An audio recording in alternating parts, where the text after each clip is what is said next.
Hey, Base Boxing Basement here. I think this is a very important topic which cannot be avoided, unfortunately.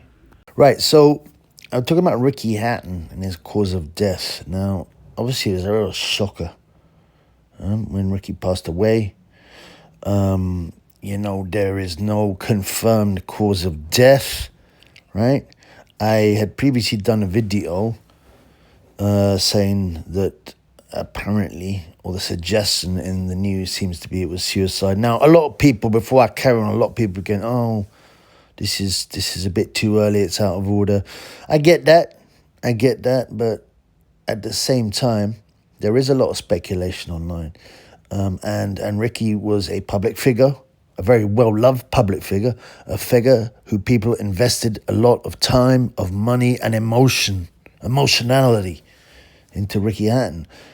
And so I don't think it's an unfair question, Usually, even people pass away that you know, and your family, the first question people will ask is how? What happened? That's the first question people ask. The first question.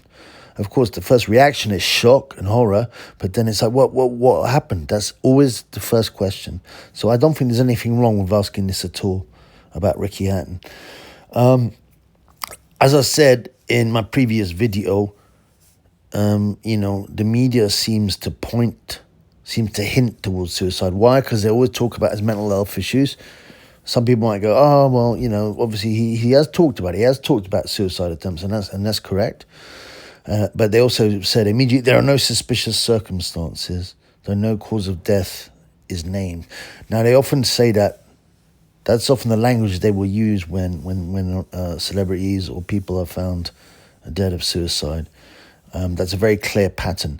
But until it's been officially confirmed by a coroner, or the family have released it, or the police have released it, they can't actually state it, in their papers. So they usually hint at things.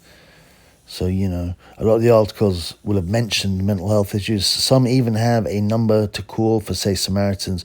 That's usually a hint that it's suicide. But that's not the only possibility, okay? And that would be dreadful. I mean, one of the odd things is, a lot of people would say, well, Ricky seemed in pretty good spirits beforehand, He's actually training for a fight. It seemed that Ricky just couldn't stay away from boxing. It's the one thing that kept him on the straight. And as I said, when he actually sparred Marco Antonio Barrera in the exhibition, he looked pretty good. I was shocked.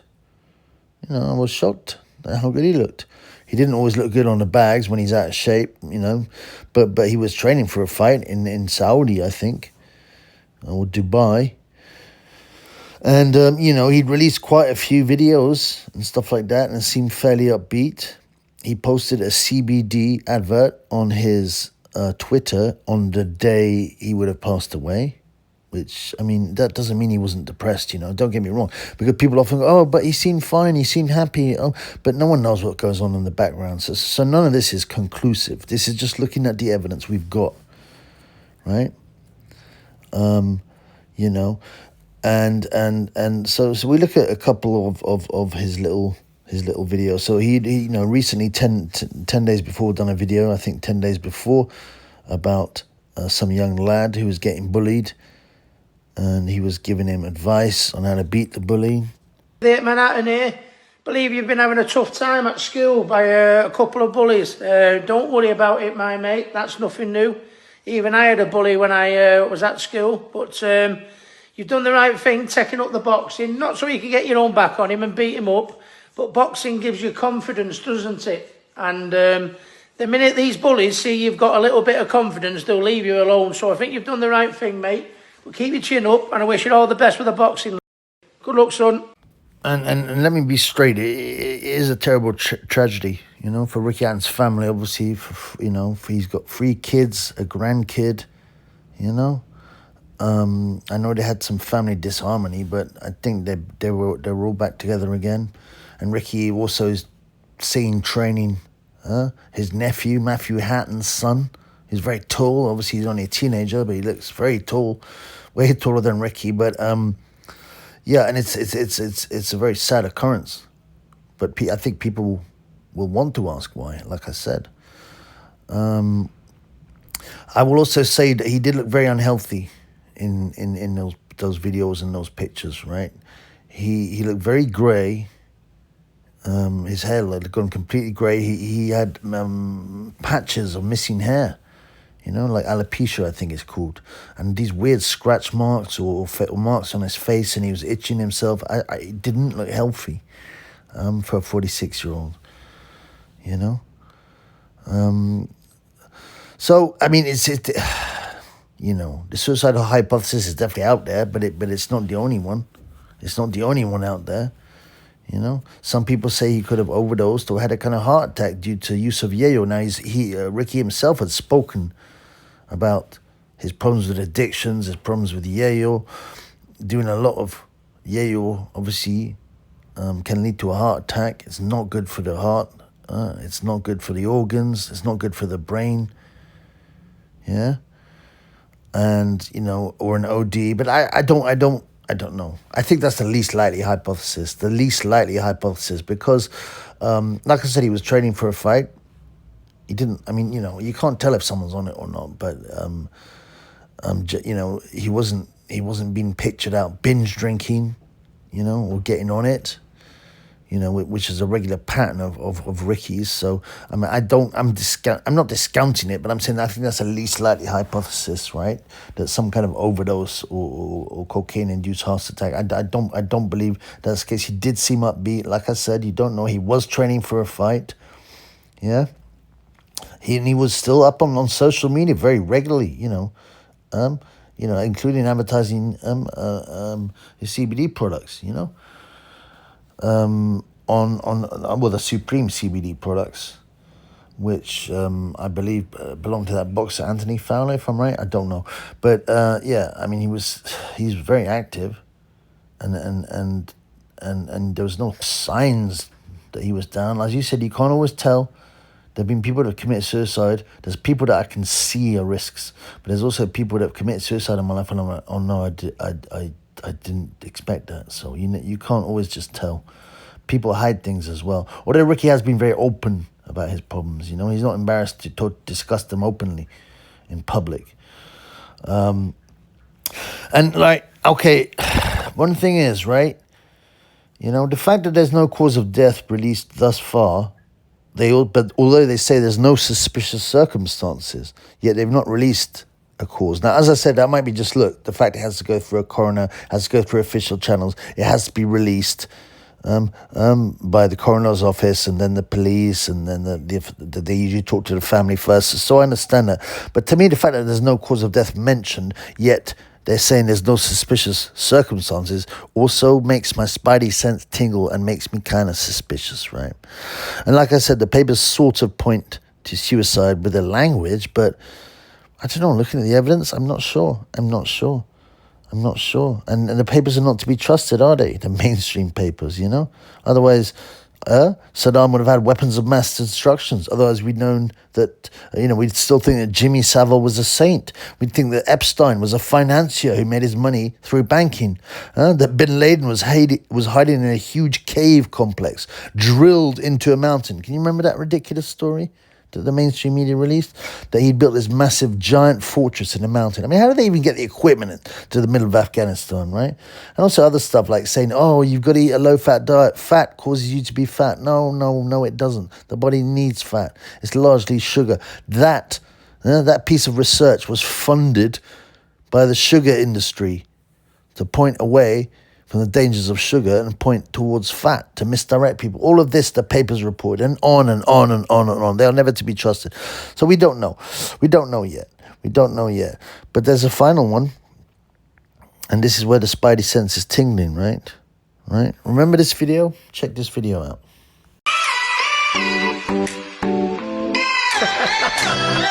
So who's got the best jab? For me, Muhammad Ali, unquestionably.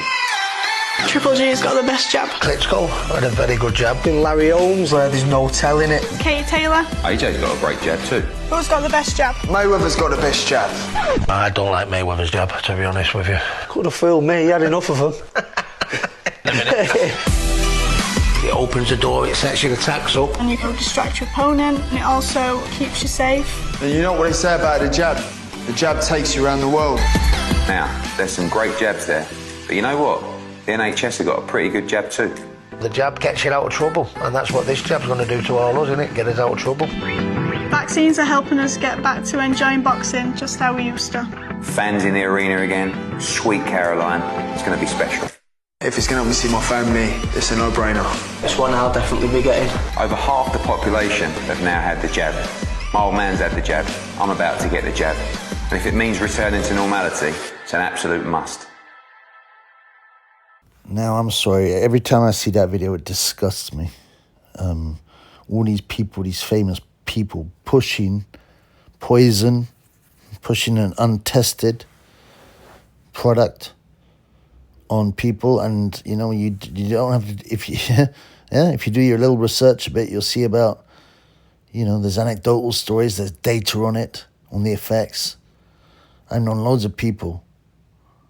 The bodies have been damaged irreparably and other stuff, right, due to that thing. I have to be careful with my language here. So, Ricky was obviously backing it, and it implies, I mean, I think he admits that he did. Now, that jibber jabber has led towards many people having heart issues. I know personally of at least 10 people badly affected very soon after they took this thing. And these are healthy people as well. And these include family, right? Yeah. And also, if you look at data in heavily jibber-jabbered countries, right, the percentage of deaths in all age groups has gone up by 25 to 35%. So there's some data for you. I can't talk too much about this because you end up getting banned if you talk about the jibber-jabber. But I'm starting to think, did this play a part? Did this play a part? Did he pass away of a heart attack? Did Ricky pass away of a heart attack? If so, was it linked? Was it linked to this? Was it linked to this? A lot of people are mentioning it. And again, people are getting upset online. Oh, it's disgusting, you're pushing your agenda by mentioning it. It's a completely reasonable question.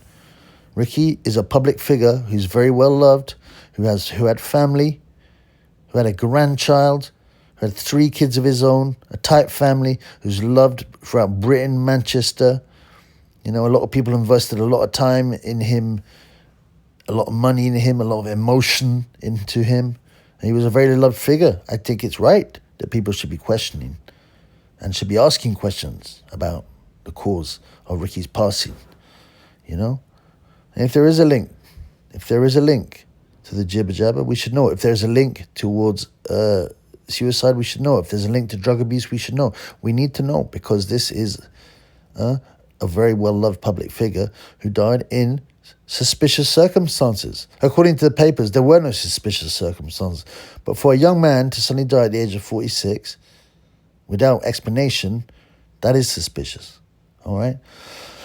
So what are my thoughts? Well, like I said, and people also, the other thing, people say, oh, it's too early, you can't speculate. That's another cringe cliche. Of course you can speculate. You look at evidence and you speculate. What do you think? Like half of science is basically speculation.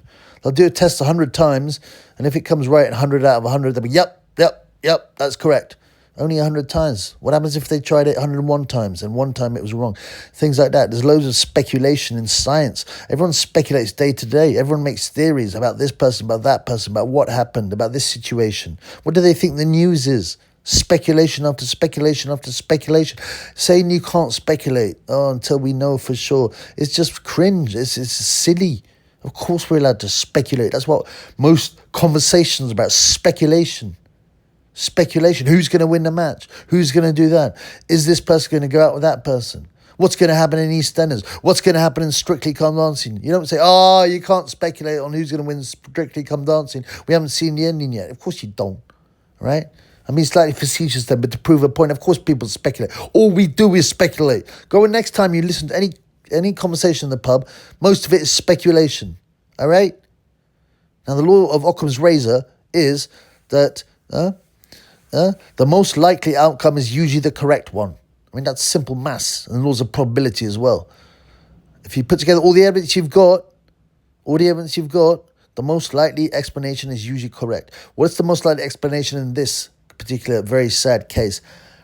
I don't think the OD, the overdose or heart attack through drug use, explanation is the least likely to me, because Ricky was training and, was training hard. There's loads of pictures of him. He seemed in good spirits. He didn't have that look. He didn't have that look of someone who was on it. There was no pictures. There was no stories of him going out and getting smashed or getting on it, whereas it always happens because he's such a big figure in the past. So to me, I don't believe drugs were involved. The suicide issue, yes, he definitely had mental health issues. He did seem, although you can't tell, like I said, you can't always tell because people hide things. But this is a man who's been very open about depression and mental health struggles and pushed that a lot. Very, very open and very public about it. Right? But he did seem in good spirits. He was posting a lot of videos of him training, of him taking his nephew on the pads. Right? Yes, he did not look healthy. That is true. He did not look healthy. Alopecia can be caused by stress, especially, I think. It's one of the number of causes.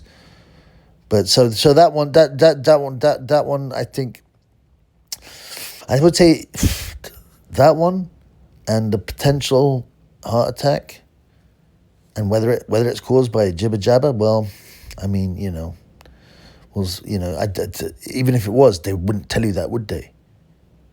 They just said, unfortunately, he had a sudden heart attack. But those people that know and have looked at the data and have anecdotal evidence,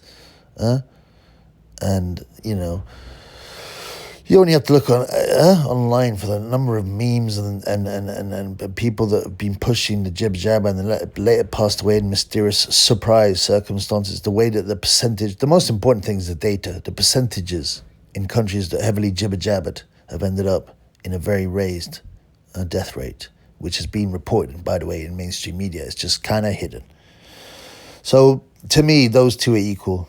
The heart issue caused by taking potential, unregulated, product, a product that had not been fully tested, or suicide seem to be the top causes. And I'm it's sad to me. I'm still kind of shocked by the whole thing, to be honest, because Hatton. I remember watching his second fight, as I say. I followed all his career. I've been to his live fights. Yeah, I met him a number of times, including in the pub, right? So, yeah, I would say it affected me personally. When I heard the news, it shook me up. I thought, no, man, come on, man, not at his age. No. So if anybody thinks that, I'm being cold-hearted, I completely rebuke that. I'm affected by this passing, but I want to know the truth, and so should anybody who's liked Ricky Hatton, who's watched Ricky Hatton, who's loved Ricky Hatton. Of course, why wouldn't they want to know the truth about his passing? It's very important. Anyway, guys, peace. Watch your health. All I can say in the end is that depression is quite a vile, odious disease that eats away at you, if that is a cause. Yeah, your abuse is very dangerous for mental issues, especially depression, but other stuff as well, schizophrenia, other conditions, it worsens. So be careful, man. Be careful with your health, man. There's one thing that these kind of stories should shake our brains up. It should shake our brains up, makes it, man, we got to be more healthy, man. To be honest, the last 2 nights I've hardly drunk anything, whereas I'd been, partying a lot, to be honest, because I was a bit shaken up as a blooming heck, So yeah, let's think about health more. That's one thing. But I believe the public needs to know the truth. Anyway, God bless Ricky Hatton and his family, and may he rest in peace. Thank you.